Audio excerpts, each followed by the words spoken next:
Hi, I'm James Amon, Fellow at the Vidine Center for Rural Economic Development at the University of Minnesota Crookston.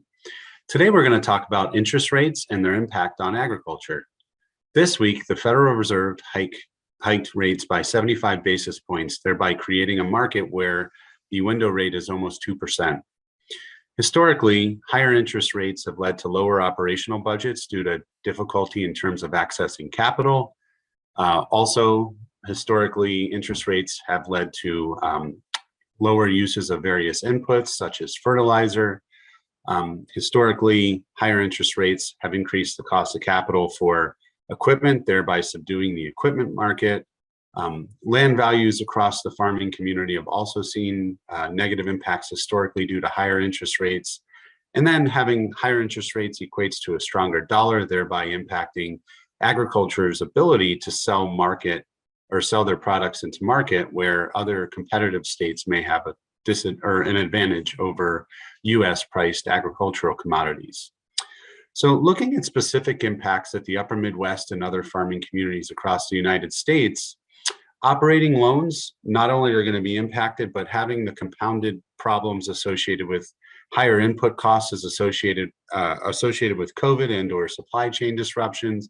Naturally, this will increase the cost of capital, but also the existing pressures of supply chain issues as well as export issues due to not having access to containers. All of these things are kind of coming together in a confluence of a problematic situation. Also, we fully anticipate that there will be a lower use of inputs, and if there are lower uses of various inputs, such as more expensive seed or more expensive fertilizers or other types of precision agricultural services, you may experience lower yields in various parts of the country. Some of those areas are still impacted by drought as well, further exacerbating the situation.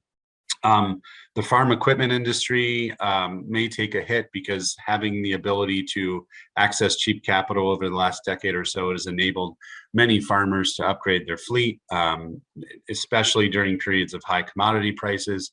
This may no longer be the case and may place pressure on various innovation efforts and/or R&D efforts within the ag tech community.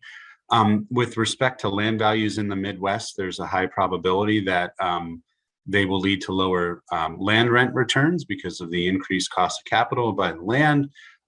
We've seen an increase of 22% over the last year-over-year in the upper Midwest for land values. So I fully expect that to maybe come down a little bit.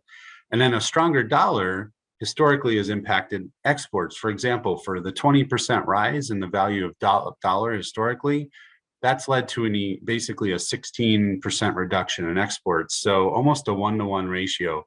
The Ukraine dynamic may change this because of just sort of the export dynamics, but in the aggregate, I fully expect that these interest rate hikes should lead to some type of negative impact on the farming economy. Thank you for joining me today, and I hope you have a great weekend.